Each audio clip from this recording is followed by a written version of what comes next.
Bienvenue sur Top Invest, la chaîne des top d'investissement. Ici, on parle essentiellement d'entreprises de qualité. Alors, on va faire un commentaire ici aujourd'hui par rapport à tout ce qui se passe sur SES Imagotag. Vous avez tous vu la nouvelle ici concernant le short seller qui a attaqué la compagnie ici. Donc, je vais commenter l'article que j'ai trouvé sur Zone Bourse ici. Donc, le document en question qu'ils ont fourni pour appuyer voilà, leurs accusations ici. Voilà, c'est un document d'à peu près 49 pages. Ok, je vous encourage à aller le lire. En fait, c'est toujours intéressant de le lire. Pourquoi en fait? Parce que les short sellers prennent quand même la peine de, même si on ne les aime pas, ce sont des gens, quand ils arrivent quelque part, ils vous présentent leurs arguments, vous pouvez être d'accord ou pas. D'accord. Ça leur prend vraiment beaucoup de temps et voilà, ils prennent vraiment la peine de disséquer les rapports financiers ou bien de regarder les relations entre eux, voilà, X et Y. Attention, ça ne veut pas dire qu'ils ont toujours raison, non. Mais ça peut également vous aider, mûrir votre réflexion en termes de recherche, d'accord? Donc, c'est quand même un document très fouillé. Enfin, il y a beaucoup de chiffres, ok? Il faut vraiment être bien assis pour bien lire ça ici. Donc, je vous avouerai que je n'ai pas encore lu les 49 pages. Je vais le faire ici parce que voilà, ça nous permettra également d'avancer. Donc, je pense qu'on pourra apprendre deux, trois choses dessus également pour le futur. Donc, on ne sait jamais si on doit analyser une entreprise dans le même secteur d'activité. Peut-être qu'il y a des questions qui ont été posées ici qu'on pourrait, qu'on pourrait également soulever si on lit à peu près sur un concurrent. D'accord. Donc, même si vous êtes investisseur aujourd'hui sur SES Imagotag et que vous ne savez pas trop où donner de la tête en date d'aujourd'hui, c'est toujours intéressant de lire le rapport financier en question. D'accord. Et maintenant, posez-vous la question de savoir est-ce que les accusations ici proférées menacent la stabilité de la compagnie. Est-ce que le business model est menacé? C'est surtout ça la véritable question. Est-ce que le business model est menacé? Pour ma part, ici, vous savez que SES Imagotag, c'est une compagnie qu'on a analysée plusieurs fois. La première analyse ici était très, très, très, très difficile, enfin très dur dans le sens où moi, perso, quand une entreprise est de croissance, premièrement, je veux qu'elle s'autofinance. Deuxièmement, je veux voir des marges stables. D'accord. Pour le cas de SES Imagotag ici, euh, on ne retrouvait pas. L'autofinancement était question. On pouvait questionner l'autofinancement ici. En fait, elle ne s'autofinance réellement pas. OK. Donc, c'est-à-dire que pour continuer à croître ici, elle a besoin d'émettre de nouvelles actions. Et également, vous avez vu ici que la marge brute ici avait tendance à diminuer, ok? Alors que la croissance était de plus en plus élevée. C'est bien si c'est temporaire, d'accord? Donc, c'est pour ça que je posais la question à savoir ici que quand vous allez lire les rapports financiers en question, si vous voulez investir sur SES Imagotag, il faut avoir confiance au management. Est-ce que vous avez confiance à ce management-là? Et selon les allégations de Gotham City ici, le fait, s'il s'avère qu'ils n'ont pas mentionné cette relation-là, qu'ils n'aient pas mentionné cette relation-là dans leur rapport financier ici, clairement, il y a peut-être de grandes chances ici que la moralité du management ici soit remise en question. OK. Et comme je l'ai toujours dit ici, on n'achète pas une compagnie de croissance à un prix qui implique la croissance. OK. Vaut mieux déjà l'acheter à un prix qui n'implique pas la croissance. Généralement, ici, SES Imagotag, enfin, on s'entend qu'il y a assez de croissance inclus dans ce prix-là. OK. Même si les prévisions semblent être, enfin, jusqu'à maintenant, hein, parce que ça peut changer également, même si les prévisions semblent être bonnes ici, voilà, ça reste, on devrait attendre à peu près 2025 pour essayer de générer quelque chose d'assez costaud pour justifier le prix actuel. Mais entre-temps, beaucoup de choses pourraient arriver, comme je le dis toujours. La croissance est toujours incertaine. Il faut faire attention. La dernière fois, l'entreprise a pris 40% en une journée, tout simplement parce qu'elle a signé un nouveau contrat. C'est bien de signer des contrats à Walmart, etc. Mais comme je dis toujours, derrière le contrat, combien est-ce qu'on gagne dans ce contrat-là? Le chiffre d'affaires n'est pas synonyme de bénéfice. OK. Donc, de toute façon, je vais commenter cet article rapidement. Je l'ai téléchargé ici. On va le lire. Donc, alors, suspendu hier, l'action SES Imagotag dévisse de 50,54% à 82,50 €, assommée par les acquisitions proférées hier par le vendeur à découvert Gotham City Research. Le spécialiste des solutions digitales pour le commerce physique a répliqué hier soir affirmant que le rapport de Gotham City comprend de nombreuses inexactitudes grossières et ou incompréhensions auxquelles la société répondra dans les prochains jours. Gotham Research ne devrait pas non plus rester là, d'accord? Donc, Invest Security rappelle qu'il publie généralement 2 ou 3 rapports par société. Donc, c'est-à-dire que, dépendamment de la réponse ici de SES Imagotag, Gotham publiera sans doute un second rapport ou bien un troisième également. Donc, Gotham s'était fait en connaître en 2014 pour avoir révélé les mensonges du groupe espagnol Let's Go X. Il s'attaque depuis jeudi à l'une des success stories de la place de Paris au titre où le titre SOS Imago Tag a bondi de 580% en 3 ans. Vous remarquez ici qu'on ne parle pas de croissance ici du chiffre d'affaires ou bien des bénéfices nets, mais plutôt du prix de l'action. Et comme je l'ai dit ici, c'est bien de voir 580%, mais nous, on veut voir, pensez aux bénéfices nets. Ne vous laissez pas généralement trompé par ce genre de chiffres-là. Si c'est 580% de croissance, c'est bien, mais derrière ça, est-ce que par rapport au rendement des bénéfices nets ici, est-ce que c'était justifié? C'est la question que vous devez vous poser. Donc, Gotham Research n'est pas le seul à parier sur la baisse de l'action. Le fonds spéculatif GIP est également de la partie. Dans son rapport, le short-seller s'intéresse au lien étroit avec le groupe chinois BOE Technologies qui détient 32% du capital de SES Imago Tag. Donc SES, ici BOE Technologies est actionnaire de SES Imago Tag. OK. Donc il souligne qu'il est non seulement son principal actionnaire, mais aussi son plus important fournisseur, l'un de ses principaux clients et qu'il siège au comité d'audit. Donc ça fait beaucoup tout ça. Actionnaire, fournisseur, gros client, il siège également au comité d'audit. Bon, ça commence à soulever des questions. Mais si SES l'a mentionné dans les rapports financiers, il n'y a pas de mal à ça. Donc, enfin, techniquement, il n'y a pas de mal à ça. Maintenant, il faudrait voir quel est le pourcentage ici du chiffre d'affaires, comment on appelle ça, en termes, vu que BOE est un de ses clients ici, en termes de chiffre d'affaires, BOE représente quoi pour SES Imago Tag? Donc, en tant que fournisseur également, c'est bizarre d'avoir un fournisseur-client, la relation est un peu ambiguë. Donc, SES Imago Tag a d'ores et déjà confirmé que l'ensemble des opérations entre SES Imago Tag et BOE, son principal actionnaire, ont été correctement portés à la connaissance des investisseurs et conclus à des conditions de marché. Donc, c'est-à-dire que l'information en question existe déjà. Si on va fouiller, l'information en question devrait se retrouver dans les rapports financiers de SES Imago Tag. OK, on note. Nous aussi, on va aller rechercher si elle a mentionné BOE Technologies. Simple recherche ici, allez dans le DEU, tapez BO, CTRL F, BOE. On essaie de voir combien d'occurrences on a. Et ensuite, on regarde CTRL F également. On met BOE Technologies si on ne trouve pas BOE. D'accord? Donc, on va essayer de voir. Ça nous permet ici de voir à peu près combien de fois BOE a été mentionné dans les rapports financiers de SES et depuis combien de temps. OK, donc vous pouvez regarder sur le DEU ici de 2022, 2021, 2020, histoire de voir à peu près l'évolution, parce que parfois la façon de présenter les choses change. Donc ça vous permet également de voir s'il y a eu un changement entre-temps. Dans tous les cas de figure, au moins ça c'est déjà noté. Donc le cas échéant, elles ont été soumises aux procédures. Donc on dit ici le fait d'avoir confirmé que l'ensemble des opérations entre SES et BOE, donc ces informations ont été soumises aux procédures prévues en droit français en matière d'opération avec les parties liées. SES Imago Tag ajoute qu'il suit des procédures strictes destinées à éviter les conflits d'intérêts en prévoyant en particulier que les représentants de BOE au conseil d'administration s'abstiennent de participer aux décisions relatives aux opérations avec BOE. OK, j'espère que c'est vrai. En outre, les opérations avec BOE enregistrées en chiffre d'affaires dans les comptes sociaux de SOS sont éliminées dans les comptes consolidés de SES Imago Tag, conformément aux règles comptables applicables. Ces opérations n'ont pas d'impact sur le chiffre d'affaires ou l'EBITDA du groupe. OK, on va également aller vérifier. Invest Security précise que Gotham évoque des pratiques comptables frauduleuses et trompeuses entre les deux groupes dans le but de doper le chiffre d'affaires et les résultats de SES. Donc c'est ça son raisonnement de fond ici. D'accord? Que voilà, les deux entreprises ici entretiennent des liens à peu près questionnables ici dans le but de doper le chiffre d'affaires pour SES. Et vous voyez ici que la métrique ici qui importe, la métrique ici importante pour SES, c'est surtout la croissance du chiffre d'affaires. C'est bien d'avoir une croissance du chiffre d'affaires également ici, mais est-ce qu'on a une croissance des bénéfices opérationnels? OK? C'est ça qui est important derrière, parce que comme je l'ai dit ici, la croissance du chiffre d'affaires n'est pas synonyme ici de croissance des bénéfices. OK? Vous pouvez voir ici que l'EBITDA n'a pas tendance à être croissant, il est plutôt en dents de scie. Et je pense qu'on avait déjà questionné ça ici sur les dernières vidéos. OK? Parce qu'il n'y a que le chiffre d'affaires ici qui est beau à voir, le reste, ça soulève vraiment des questions.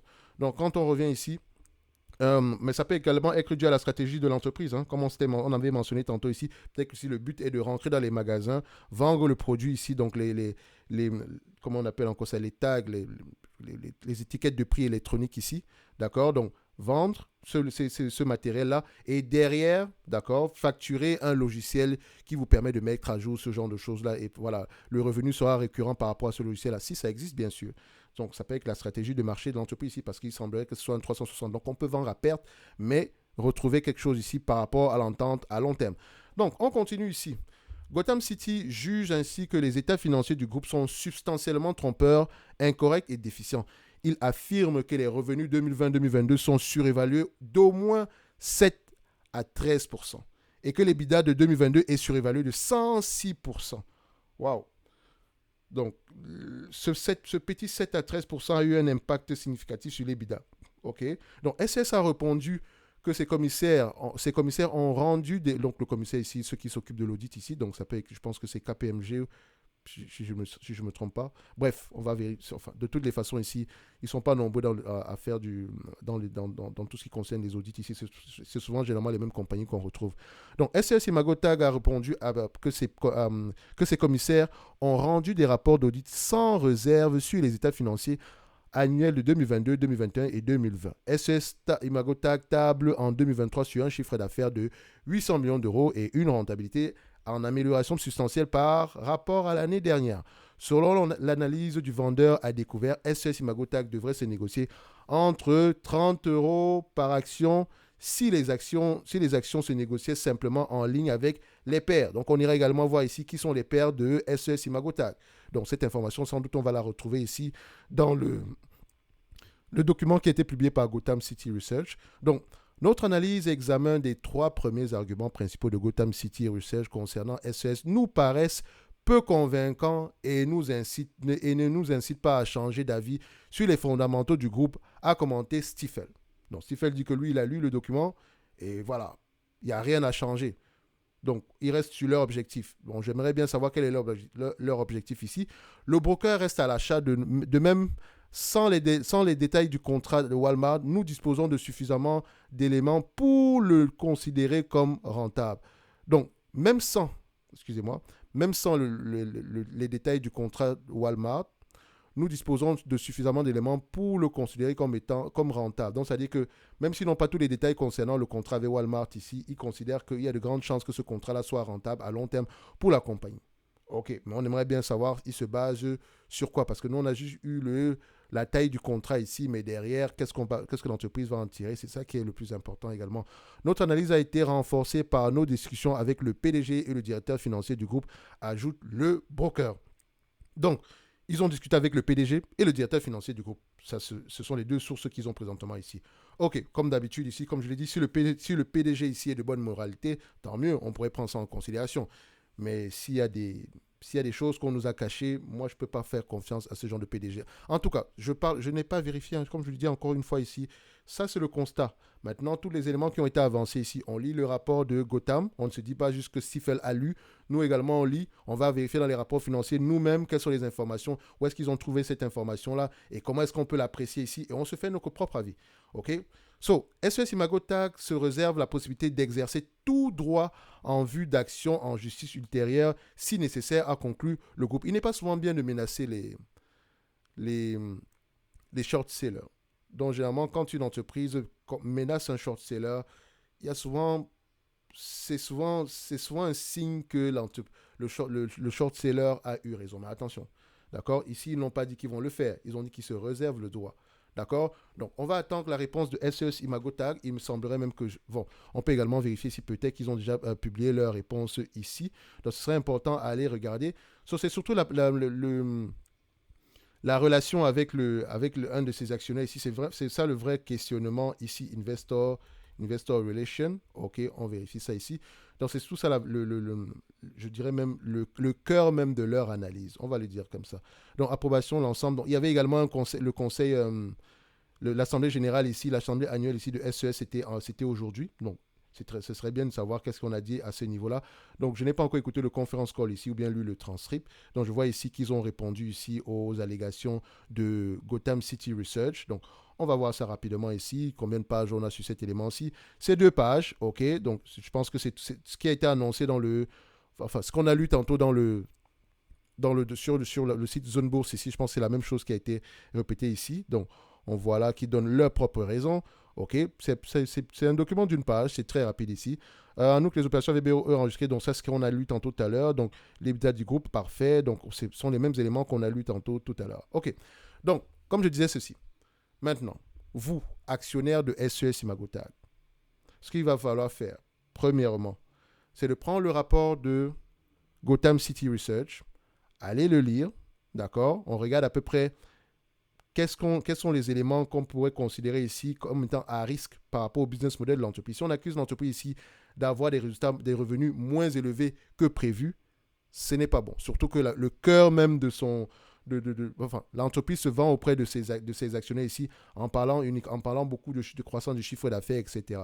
D'accord? Si on touche au chiffre d'affaires, ce n'est pas bon. Dans tous les cas de figure, vous comprenez ici maintenant que la croissance, généralement, ce n'est pas un long fleuve tranquille. OK? Donc, quand on achète une compagnie de croissance, il faut l'acheter à un prix qui n'implique pas la croissance. Généralement, ça arrive quand il y a un souci particulier. Maintenant, si les allégations ici sont infondées, ça pourrait être intéressant de commencer à creuser sur SES. Je ne vous ai pas dit que c'était intéressant pour un investissement en date d'aujourd'hui. J'ai dit que ça pourrait être intéressant à creuser. Si vous pensez que la situation en question, voilà, c'est complètement tous les éléments d'analyse ici de Gotham sont faux. Bah, si vous pensez que c'est le cas, peut-être vous pouvez commencer à réfléchir à faire l'acquisition de SES. OK? Dans tous les cas de figure, ne le faites pas sans lire les rapports financiers, le document en question ici. Il peut sembler long, mais je pense que c'est parce qu'il y a beaucoup de graphiques, etc. Donc, je vais prendre la peine de le lire également ici. Et on va peut-être y revenir. Peut-être que ça peut nous permettre également ici de s'améliorer en tant qu'investisseur. Parce que comme je le dis toujours ici, c'est de l'éducation gratuite, tout ça. D'accord? Tout ce qui est présenté ici dans la note en question, on voit bien comment est-ce qu'ils réfléchissent, où est-ce qu'ils sont allés chercher les informations. Et vous voyez bien que ça a l'air très, très fouillé. OK? Mais ça ne veut pas dire que ça sera forcément vrai. OK? Donc, je vais m'asseoir un tout petit peu ce week-end-ci pour lire tous ces éléments-ci. Et peut-être qu'on va revenir ici sur une prochaine vidéo ici pour vous dire à peu près ce que moi j'ai pensé de cela. D'accord? 49 pages ici, il faut bien être assis ici avec une bonne bière. On lit tout ça et on annote et on revient. D'accord? Ne vous inquiétez pas pour ça. Je pense qu'on va le faire ici la semaine prochaine. Maintenant, si vous êtes actionnaire comme je l'ai dit tantôt, lisez vos rapports financiers. Enfin, lisez cette note-ci. D'accord? Et faites-vous votre propre avis. OK? Maintenant, pour les entreprises, si vous avez également une entreprise dans le viseur qui est également une entreprise de croissance, faites attention à ne pas surpayer pour la croissance. Parce qu'il y a beaucoup d'éléments qui pourraient arriver ici. Et vous voyez que quand vous achetez une entreprise avec le narratif de la croissance, il faut vraiment faire confiance au management. Comme dans toute chose d'ailleurs, il faut faire confiance au management. OK? Beaucoup de personnes ici, sur la dernière vidéo avec SES, avaient des regrets de ne l'avoir pas acheté à 100 euros. Sans doute ils sont heureux aujourd'hui de ne l'avoir pas du tout acheté. OK? Je pense également que j'ai également reçu beaucoup de commentaires négatifs sur la première vidéo avec SES parce que voilà, j'étais trop dur avec la compagnie, etc. Mais vous voyez, c'est à cause de ce genre de choses que je suis souvent très difficile. D'accord? Parce que je ne sais pas de quoi est fait demain. Donc, je me base déjà sur ce que l'entreprise a pu produire par le passé. D'accord? Afin d'essayer de me projeter dans le futur. C'est comme ça que je fonctionne. OK? Je n'aurai pas forcément raison et je ne cherche pas à avoir forcément raison. OK? Mon but ici, aujourd'hui, est uniquement d'accumuler le maximum d'informations possibles pour à peu près avoir un avis assez éclairé pour le futur. C'est pour ça qu'on lit à chaque fois les rapports financiers trimestriels. D'accord? Parce qu'à chaque trimestre, le narratif peut changer complètement si on voit que l'entreprise est en train de faire du n'importe quoi. C'est pour ça qu'il faut toujours vous garder votre propre avis derrière. Maintenant, si vous avez une perte sur SES, vous paniquez, etc., vous pouvez également comprendre que ça fait partie du game. OK? Certaines périodes ici, on gagne. Certaines périodes également, on perd. Le plus important est d'apprendre quand on est en perte entre parenthèses. OK? Donc, pour le moment, on va appeler ça une perte latente. Maintenant, il faut lire les rapports financiers. Comme je l'ai dit, posez-vous la question de savoir si le business model de SES est menacé. Parce qu'on ne vous a pas dit ici que le produit était mauvais.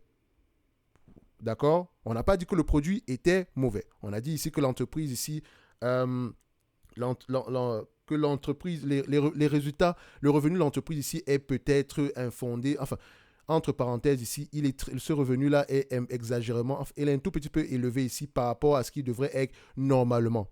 7 à 13% par là, et il vous envoie une valorisation ici de 30 euros. Donc, on n'a aucunement parlé ici d'un business qui serait d'un business ici dont le business model est dépassé. Ça, par contre, c'est déjà un bon point. OK?